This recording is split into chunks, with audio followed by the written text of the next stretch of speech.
Sir OPS அவர்கள் இரட்டையில தான் நாங்க இந்த தேர்தலுக்கு போறோம் அப்படின்னு சொல்லியிருக்காரு சார்.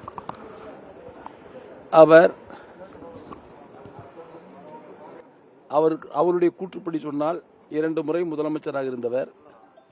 புரட்சி தலைவி அம்மா அவர்கள் போட்ட பிச்சையில் பொது வாழ்க்கையில் இந்த இடத்திற்கு வந்தவர். இந்த இடத்திற்கு வந்த பின்பும் அவருடைய சுய புத்தி, சொந்த புத்தியிலே இது போன்ற கருத்துக்களை எல்லாம் சொல்லிக் கொண்டிருக்கிறார். உச்சநீதிமன்றத்திலிருந்து அனைத்து நீதிமன்றங்களும் அனைத்து இந்திய அண்ணா திராவிட முன்னேற்ற கழகத்துடைய பொதுச் செயலாளர் தான் எடப்பாடியார்.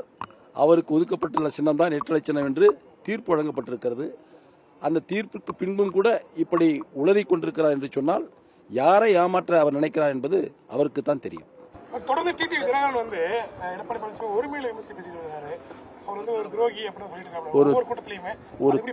ஒரு தரம் தாழ்ந்த மனிதரை பற்றி விமர்சனம் செய்ய நான் விரும்பவில்லை. புரட்சி தலைவி அம்மாவுடைய மறைவுக்கு பின்பு கழகத்தினுடைய பொதுச் செயலாளர் பொறுப்பேற்றிருக்கின்ற மாண்புமிகு எதிர்க்கட்சி தலைவர் எடப்பாடியார் அவர்கள் நல்ல அரசியல் அனுபவம் வாய்ந்தவராக இருக்கிறார். நிச்சயமாக ஏற்கனவே அவர் கூறியது போல மெகா கூட்டணியை அமைத்து தேர்தல் களத்தில் நிற்பார், நின்று வெல்வார் என்பதை தெரிவித்துக் கொள்கிறேன்.